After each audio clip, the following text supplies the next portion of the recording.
నమస్తే, నేను Ashok Kumar. Welcome to our channel. మాజీ ముఖ్యమంత్రి వైఎస్ రాజశేఖర రెడ్డి గారికి స్వయాన తమ్ముడైనటువంటి వివేకానంద రెడ్డి గారు, అదేవిధంగా ఆయన గతంలో ఎంపీగా చేశారు, గతంలో ఎమ్మెల్యేగా చేశారు.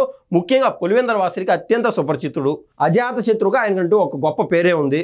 సరే, ఏది ఏమైనా కూడా కాలక్రమేణా ఎలక్షన్స్ వ్యాపించిన దశలో 2019కి మునుపు ఆయన్ని చంపేసి తద్వారా గతంలో ప్రభుత్వంలోని కొంతమంది పెద్దలు ఏది ఏమైనా కూడా ఈ 5 ఏళ్ల పాటు కేసులో ఎక్కడ వేసిన గొంగలి అక్కడే అన్నట్టు ఆ చందాన ఈ కేసు నీరుగారే విధంగా దశల వారీగా కేసు పెండింగ్ పడతా వచ్చింది. ఈ క్రమంలో ఎవరికి ఏ నొప్పినా లేకుండా కూడా స్వయంగా తనకు పుట్టినటువంటి బిడ్డలకైతే ఆ నొప్పి అయితే తప్పదు కదా. కాబట్టి సునీత గారు ఎక్కడ పడితే అక్కడ ప్రెస్ మీట్లు పెట్టడం, ఏ కోర్టుకు పడితే ఆ కోర్టు తలుపులు తట్టడం, ఇలా ఆవిడ పోరాటం చేస్తూ వచ్చారు. ఈ క్రమంలో సుప్రీంకోర్టు దశకు వరకు వెళ్ళినటువంటి ఈ కేసు సరికొత్తగా సుప్రీంకోర్టు ఇచ్చినటువంటి తీర్పు దేశవ్యాప్తంగా ఒక సంచలనాన్ని రేకెత్తిస్తోంది. అసలు ఆ విషయం ఏంది, అవినాష్ రెడ్డి గారు అరెస్ట్ అవుతారా లేదా అని ముఖ్యంగా సుప్రీంకోర్టు ఏదైతే కొన్ని వ్యాఖ్యలు చేసిందో దాన్ని బట్టి మనం అర్థం చేసుకునే ప్రయత్నం చేద్దాం. అసలు సుప్రీంకోర్టు ఏం చెప్పింది? వివేక హత్య కేసులో ట్రయల్ కోర్టుకు సుప్రీంకోర్టు ఆదేశము, దర్యాప్తు కోరుతూ దరఖాస్తు చేసుకునేందుకు సునీతకు అనుమతులు ఇచ్చిన ధర్మాసనం. కోర్టు చెబితే తాము సిద్ధమన్న సిబిఐ, నిందితులు బెయిల్ రద్దు పిటిషన్లపై విచారణ వాయిదా. ఏది ఏమైనా కూడా సునీత గారు సుప్రీంకోర్టు వరకు వెళ్ళడం జరిగింది. అందులో భాగంగా ఆవిడ నిన్నైతే సక్సెస్ సాధించారని అయితే చెప్పచ్చు. ఆ కోర్టు తలుపులు తట్టినప్పుడు ఈ సుప్రీంకోర్టు వారు సిబిఐ వారిని క్లియర్గా అడిగినారు, అయ్యా కేసు ఏమైనా కంప్లీట్ అయిపోయిందా, కంప్లీట్ అయిపోయింటే ఎవరు దోషులు, వాళ్ళని అరెస్ట్ చేస్తున్నారా లేదా అని చెప్పి సుప్రీంకోర్టు సిబిఐ వారిని ప్రశ్నించడం జరిగింది. ఈ క్రమంలో సునీత గారు కూడా చెప్పడం జరిగింది, కేసుని పూర్తిగా విచారించలేదు, ఇంకొద్ది రోజులు ఖచ్చితంగా విచారించాల్సిందే, దోషులు ఎవరైనా కూడా వాళ్ళు శిక్షార్హులు అని చెప్పి సునీత గారి వాదనలు వినిపించడము. ఆవిడ తరపున న్యాయవాది ఎవరైతే సిద్ధార్థ లూత్రా గారు దేశనేకల లీడింగ్ లాయర్ ఉన్నారో ఆయన్ని కూడా గొప్పగా వాదించడం అంటూ జరిగింది. అందుకు సిబిఐ వారు ఒప్పుకోవడము, ఈ ఇద్దరి మధ్య జరిగినటువంటి ఈ వాదోపవాదాలు చూసి సుప్రీంకోర్టు దర్యాప్తుకి అయితే ఆదేశించింది. దాంట్లో ముఖ్య అంశాలు ఏంటంటే, మాజీ మంత్రి వివేకానంద రెడ్డి హత్య కేసులో తదుపరి దర్యాప్తును కోరుతూ హైదరాబాద్ సిబిఐ ప్రత్యేక న్యాయస్థానం ముందు దరఖాస్తు చేసుకోవడానికి ఆయన కుమార్తె సునీతకు సుప్రీంకోర్టు అనుమతి ఇచ్చింది. కాబట్టి దర్యాప్తు చేయాలన్నా కూడా ఇండివిజువల్ బాడీస్ వాటంతటికి వాటి చేయవు, ఖచ్చితంగా ఎవరైనా పిటిషన్ వేయాల్సిందే. కాబట్టి మీరు కోర్టులో కేసు వేసుకోండి, ఇది విచారణ జరగాలని చెప్పి ఈ యొక్క కోర్టు అయితే సునీత గారికి అనుమతి ఇచ్చింది. ఈ మేరకు జస్టిస్ ఎంఎం సుందరేష్, అదేవిధంగా జస్టిస్ సతీష్ చంద్ర శర్మలతో కూడిన ధర్మాసనం మంగళవారం ఉత్తర్వులు జారీ చేసింది. సునీత 2 వారాల్లోపు దరఖాస్తు చేసుకోవాలని, ఆ తర్వాత 8 వారాల్లోపు ట్రయల్ కోర్టు తన నిర్ణయాన్ని వెలువరించాలని నిర్దేశించింది. కాబట్టి మొత్తం చూస్తే 10 వారాల లోపు, ఖచ్చితంగా చెప్తున్నా 10 వారాల లోపు దోషులు ఎవరు, ఈ మర్డర్ స్కెచ్లో ఎవరెవరు పాల్గొన్నారు అని ఖచ్చితంగా అయితే అర్థమయ్యే అవకాశం అంటూ ఉంది. ఏ రోజు చూసినా కూడా ఈ కోర్టులో 2 వారాలకు గడువు పెంచారు, లేకుండా అంటే 3 నెలల తర్వాత వాయిదా చెప్పినారు, ఇలా జరుగుతూ ఉంది.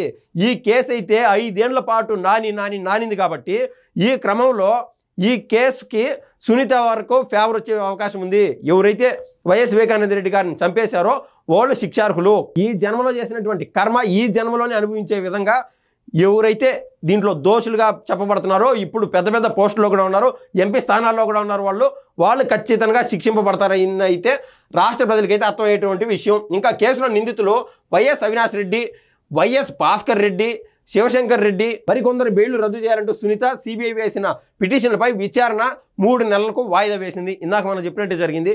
ఏది ఏమైనా కూడా వైఎస్ అవినాష్ రెడ్డి, అదేవిధంగా వైఎస్ భాస్కర్ రెడ్డి నాయన కొడుకులు, అదేవిధంగా శివశంకర్ రెడ్డి, వీళ్ళందరూ బెయిల్లో తిరుగుతూ ఉన్నారు. ఈ బెయిల్లో ఏం చేస్తున్నారంటే, ఈ మధ్య పులివెందులో జరిగినటువంటి జెడ్పీటీసీ ఎలక్షన్స్లో కూడా వీళ్ళు చురుగ్గా పాల్గొనడము, అదేవిధంగా అక్కడ ఎవరైతే ఓటర్స్ ఉంటారో వీళ్ళు ఆల్రెడీ మర్డర్ స్కెచ్లో ఇన్వాల్వ్ అయిన వాళ్ళు, మర్డర్ చేసిన వాళ్ళు చెప్తే భయపడాల్సిందే, వాళ్ళ సొంత చిన్నాయిని చంపేసిన వాళ్ళు మమ్మల్ని చంపరా అని చెప్పి భయపడేటువంటి పరిస్థితి ఎవరు మర్చిపోలేరు. కాబట్టి ఇటువంటి వాళ్ళు ఒక తప్పు చేసి మీరు ఫ్రీ బర్డ్గా వదిలేస్తే గాలి తిరుగుతూ ఉన్నారు, ఏడబడితే ఆడ తిరుగుతూ ఉన్నారు. సో కోర్టే వీళ్ళకి అవకాశాలు ఇస్తుంది, చట్టాలు వీళ్ళకి అవకాశాలు ఇస్తుంది, ఇటువంటి రిపీట్ కాకూడదు అని చెప్పి వీళ్ళ బెయిల్ క్యాన్సిల్ చేయండి అని అడగడంతో సుప్రీంకోర్టు అయితే 3 నెలలకు వాయిదా ఇచ్చింది. విచారణ ప్రారంభం కాగానే కోర్టు ఆదేశిస్తే తదుపరి దర్యాప్తుకు సిద్ధం అని సిబిఐ తరపు అదనపు సోలిసిటర్ జనరల్ ఆయన ఎవరంటే ఎస్వి రాజు గారు అయితే చెప్పారు. తదుపరి దర్యాప్తు అవసరం ఉందా లేదా సిబిఐ అభిప్రాయం చెప్పాలని ఆగస్టు 19న ధర్మాసనం జారీ చేసిన ఆదేశాలను అనుసరించి ఏఎస్జీ స్పష్టతనిచ్చారు. ఇంకా తదుపరి దర్యాప్తు చేయాలని పిటిషనర్ సునీత గారు అయితే కోరినారు. ఇంకా కోర్టు ఆదేశం ఇస్తే మేము సిద్ధం అని చెప్పి సిబిఐ వారు అయితే చెప్పడం జరిగింది. ఇంకా విస్తృత కోణాన్ని వెలికి తీసేందుకు అసలు ఈ కేసులో ఏమి జరిగిందనేది ఆలోచన చేస్తే సునీత తరఫున సీనియర్ న్యాయవాది సిద్ధార్థ్ లోత్రా వాదనలు వినిపిస్తూ క్లియర్ కట్గా ఆ రోజు ఏమేమి జరిగిందని చెప్పి సుప్రీంకోర్టుకి అయితే విన్నవించుకున్నారు. క్లియర్ కట్గా ప్రూఫ్లు కూడా ఇచ్చాడు సుప్రీంకోర్టుకి. ఆ ఏమేమి ప్రూఫ్లు? వైఎస్ వివేక హత్య అనంతరం పరిణామాలను వివరించారు. హత్యను గుండెపోటుగా చిత్రీకరించడం, అదేవిధంగా రక్తపు మడుగుని కడిగేసి సాక్ష్యాలను తారుమారు చేసిన విధానం, మృతదేహంపై గాయాలను కనిపించకుండా బ్యాండేజీ చుట్టడాన్ని ధర్మాసనం దృష్టికి తీసుకొచ్చారు.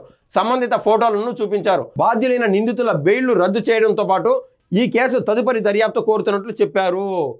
దాన్ని బట్టి అర్థం చేసుకోవచ్చు అసలు ఆ రోజు ఏం జరిగిందంటే అర్ధరాత్రి పోయి చంపేశారు. ఇంకా రక్తం అంతా ఆడుంటే ఆ రక్తం తుడిచేశారు.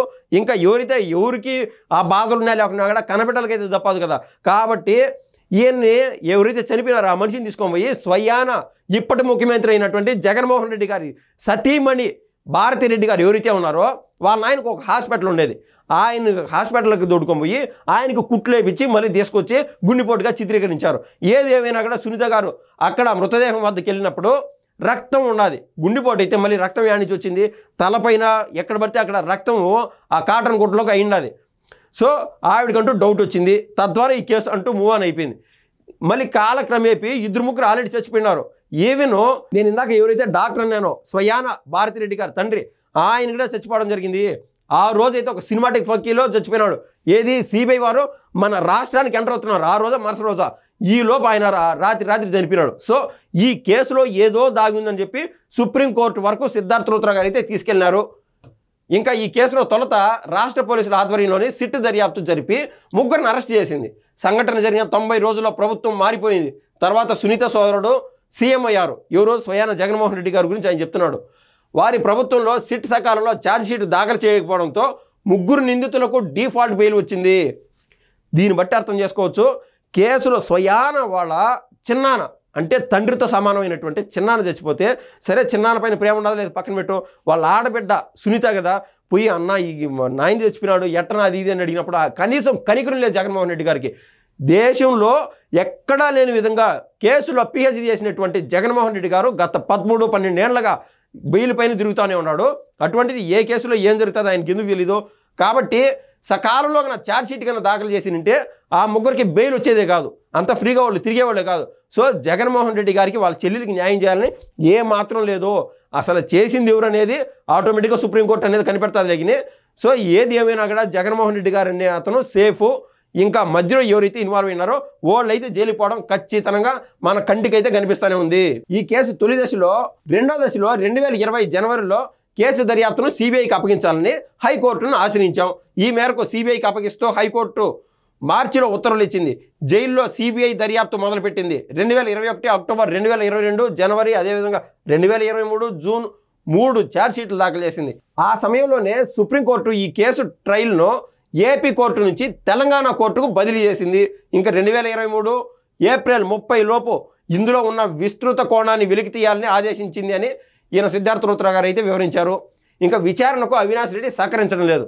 ఈయన బెయిల్ పైనుండే అతను బయట సాక్ష్యాధారాలని తారుమారు చేయడమే కాదు కనీసం సహకరించడం లేదు. మీరు ఆ టైంలో ఎక్కడున్నారు, ఏం చేస్తూ ఉన్నారు, అసలు ఆ టైంకి ఫస్ట్ మీరు ఎందుకు వెళ్ళినారు, మీకు ఎవరి నుంచి ఫోన్ వచ్చింది, ఇటువంటి ఏ క్వశ్చన్ కూడా ఆయన సరిగ్గా సమాధానం చెప్పట్లేదు. కేసులో A8గా ఉన్నటువంటి అవినాష్ రెడ్డి కోర్టు నుంచి మధ్యంతర బెయిల్ పొంది విచారణకు సహకరించడం లేదు. సుప్రీంకోర్టు విధించిన గడువులోపు విస్తృత కోణాన్ని సిబిఐ వెలికి తీయలేకపోయింది. అవినాష్ రెడ్డి బెయిల్ను సవాల్ చేస్తూ మేము సుప్రీంకోర్టును ఆశ్రయించాం. త్రిసభ్య ధర్మాసనం మధ్యంతర బెయిల్ను రద్దు చేసి కేసు పునః విచారణ కోసం మళ్ళీ కోర్టుకు పంపుతూ తదుపరి దర్యాప్తును 2023 జూన్ 30 కల్లా పూర్తి చేయాలంది. ఆ తర్వాత కోర్టులో A8కి ముందస్తు బెయిల్ వచ్చింది. అనంతరం సాక్షుల బెదిరింపులు ప్రారంభమయ్యాయి. ఈ కేసులో A4గా ఉన్న దస్తగిరి 2022 ఫిబ్రవరిలో అప్రూవర్గా మారారు. కేసులో తొలి ఫిర్యాదుదారు MV కృష్ణారెడ్డి, సునీత ఆమె భర్త సిబిఐ దర్యాప్తు అధికారి రామ్ సింగ్లపై కేసులు పెట్టి వేధించే ప్రయత్నం చేశారు.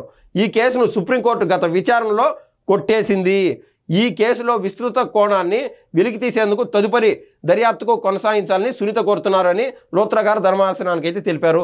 ఏదేమైనా కూడా ఇప్పుడు 2022, 2023 ఈ తేదీల్లో అప్పట్లో మనం బాగా గుర్తు చేసుకుంటే అర్థమవుతుంది. అవినాష్ రెడ్డి ఏ నిమిషమైనా అరెస్ట్ అవుతాడు అని రాష్ట్రంలో గుసగుసలు ఊహాగానాలు హల్చల్ చేస్తున్నటువంటి కాలంలో ఆయన ఏం చేశాడు, ఇమీడియట్గా వాళ్ళ అమ్మని తోడుకొని పోయి హాస్పిటల్లో జాయిన్ చేయించాడు కర్నూలు దగ్గర. అప్పుడు రాష్ట్ర పోలీస్ వ్యవస్థ అంతా ఆ హాస్పిటల్ చుట్టూరు గుమికూడింది. ఈవెన్ సిబిఐ వాళ్ళని కూడా అక్కడ అడుగుపెట్టనీలేదంటే ఇంక అర్థం చేసుకోవచ్చు సొంత చెల్లెలి పైన జగన్మోహన్ రెడ్డి గారికి ఏమాత్రం ప్రేమ ఉందో. ఈ చట్టాలు తన పని తాను చేసుకోబోతాయి, న్యాయాలు తన పని తాను చేసుకోబోతాయి అంటారు కదా, అది ఏ కోశాన్ని కూడా మన రాష్ట్రంలో కనిపించేది కాదు.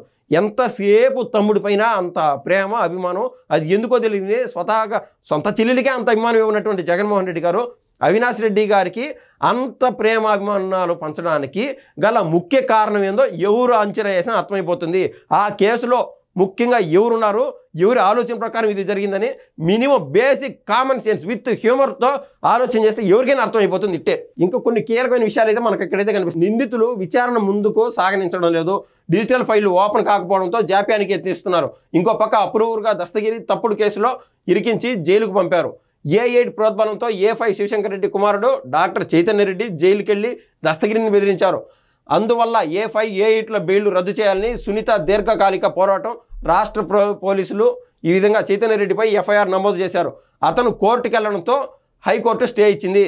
ఈ రకాన్ని మనం చూస్తే ఈ కేసులో ఇన్వాల్వ్ ఎవరైతే ఉన్నారో అంతెందుకండి, ఈ మధ్యకాలంలోనే 2 మర్డర్లు, కళ్ళకు 2 కాదు మర్చిపోయినా 3 మర్డర్లు.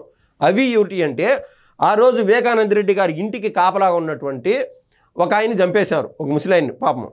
తర్వాత కాలంలో ఈవెన్ భారతిరెడ్డి గారు జగన్మోహన్ రెడ్డి గారు ఏదైతే కారులో ట్రావెల్ చేశారో ఆ టైంలో డ్రైవర్గా ఉన్నారో అతను కూడా చనిపోయినాడు ఈ మధ్య కాలంలోనే. అతనే గాక ఈ మధ్య స్వయాన జగన్మోహన్ రెడ్డి గారికి తమ్ముడైనటువంటి ఇక్కడ అభిషేక్ రెడ్డి అని చెప్పి హైదరాబాద్లో పనిచేసేవాడు డాక్టర్గా. ఆయన లాస్ట్ 6 నెలలు 7 నెలలుగా ఎవరో స్లో పాయిజన్ ఇచ్చి చంపేసినట్టుగా అయితే బయటకైతే వినికిడి. ఈ మొత్తం ఈ కుట్రకోణంలో ఎవరు దాగున్నారనేది మీ అంచనాకే వదిలేస్తున్నాను. సో ఇది ఓవరాల్ వ్యవహారం. ఏది ఏమైనా కూడా సుప్రీంకోర్టు ఫుల్ పాజిటివ్గా రెస్పాండ్ అయింది. సునీత గారికి అయితే న్యాయం జరగాలని మనం అయితే ఆశిద్దాం. ధన్యవాదాలండి.